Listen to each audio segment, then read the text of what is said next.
This we're making here is an underfloor support beam, and Jacob is just fitting a staddle into it.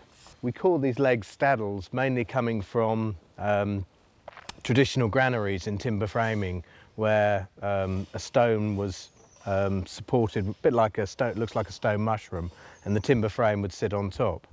We use wooden staddles to support the floor of the building where it's not attached to the main frame.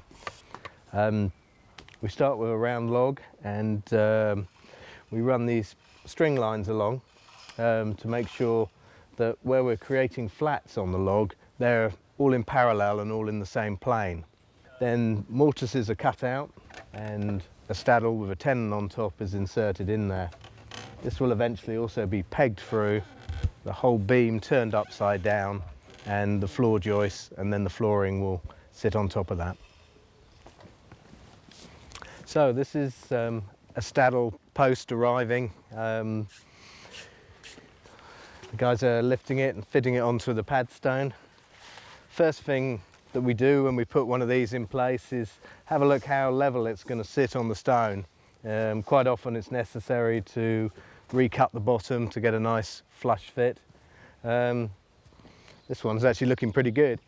Once we're happy that that's level on there, then we'll look at marking out where the tenon is going to go on top, and that will be the next stage, working out the shoulder and the tenon, and also the height difference from the pad stone up to the shoulder is what we did with the level measurements and calculations earlier on in the build.